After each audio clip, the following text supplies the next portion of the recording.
Good morning. Thank you for joining us. My name is Jon Hoadley. I'm the state representative for Kalamazoo. I'm joined today with my colleague Vanessa Guerra, who's the representative on Saginaw.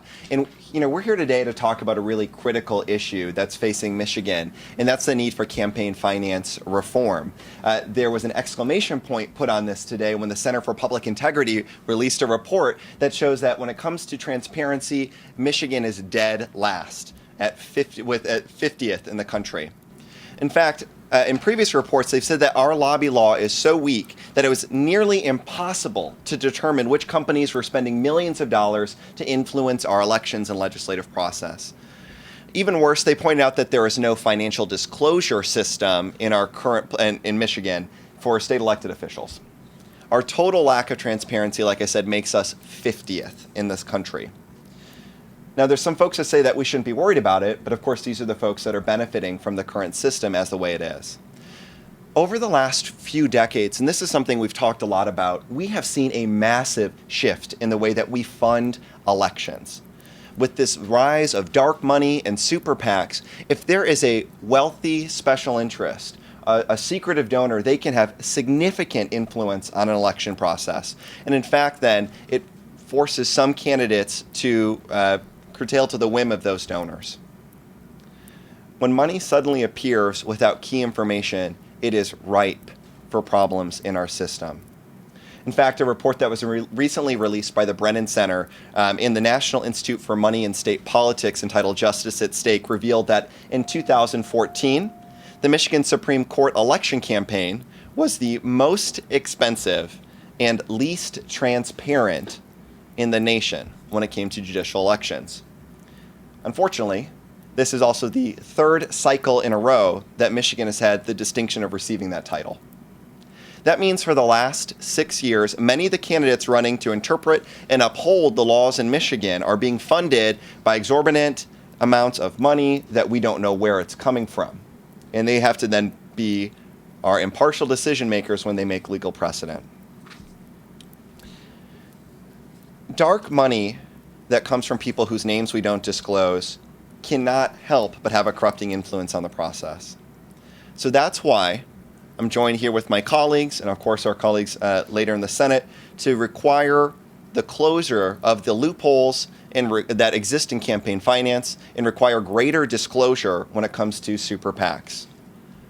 We can absolutely balance free speech and transparency to ensure that both special interest groups don't influence our elections and that our voices have a matter in this process.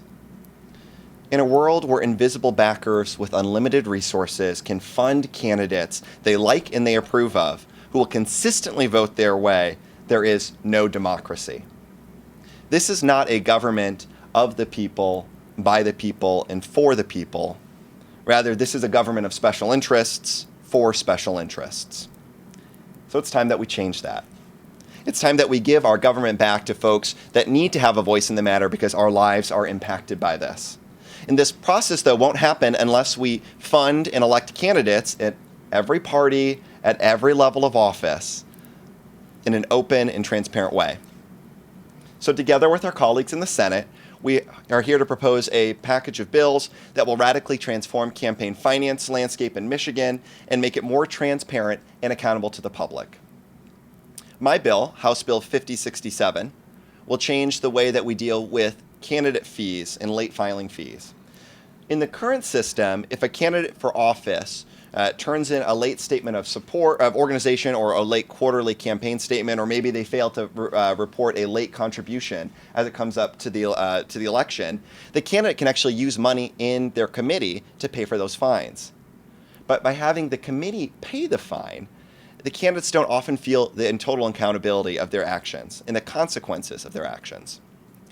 If they can continue to make those irresponsible decisions on their donor's dime, it just encourages bad behavior. So my bill would instead mandate that the candidate pays for the fee out of their personal funds. Their mistake, their consequence. No longer will they be able to rely on the backing of a wealthy few to save them when it comes to their misbehavior. So now to talk a little bit about her bill and the consequences of leaving the system the way it is. Representative Guerra. Thank you. Thank you, Representative Hoadley, and thank you to everyone that joined us here today to hear about this very important legislation. I'm Representative Vanessa Guerra, and I represent Saginaw in the 95th House District. You know, when I talk to my constituents, one of the things that they're most frustrated about is our broken campaign system. They ask me often, how can anyone's vote count when the rich are the ones that are still buying the candidates that they choose? When one wealthy person can donate hundreds of thousands of dollars to candidates of their choosing. Candidates will then vote how the wealthy want them to, and the good people of Michigan never get to see how that money is being used. And my heart, it really breaks when I hear this because they're absolutely right. That's the campaign system that we currently have, and that's how the process works today. There's little comfort that I can offer them. Since 2000, $71 million has been spent in Michigan, filling in just 18 Supreme Court seats. Of that, more than $39 million was outside the campaign disclosure system. 55% of funding for a single office, and it was all dark money. The picture is even grimmer when we look at statistics for campaign contributions to other offices. In December of 2013, the Republican majority quickly pushed through a bill that raised the limits for personal campaign contributions from $20,000 to $40,000 and gave it an immediate effect so that their campaign coffers could benefit. Those in favor of Senate Bill 661, which was signed into law by Governor Rick Snyder just a day after Christmas, said that this limit gave citizens a greater voice in expressing their political beliefs. But we all know that that couldn't be further from the truth. I don't know about Republicans, but not a lot of my supporters have $40,000 laying around that they can contribute to a political campaign. This increase was not necessary, as 99.99% of Michigan residents did not max out their political contributions to any candidate in the 2010 election. So where is the voice of Michiganders in this process? Whose political beliefs are truly being heard by legislators? The message of Senate Bill 661 was clear. They wanted more money in politics. They wanted it from the small circle of Michiganders who could give a $40,000 donation. And they wanted it so they could silence the majority. They wanted this bill so that they could put 99.99% of Michigan residents at a political disadvantage. That's an injustice to the people of Michigan. It's not right, and it's not a burden that our system can endure any longer.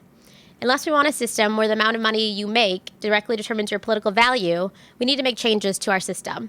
My bill, House Bill 5068, will require monthly campaign finance reporting for candidate committees as opposed to the current quarterly system.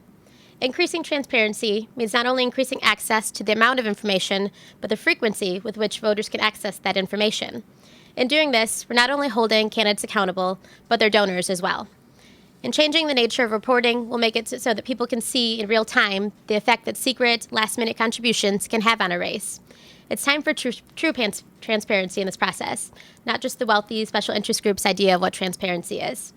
My bill, along with Representative Hoadley's and those coming from the Senate, will close the loopholes which have allowed the system to be manipulated for many years now.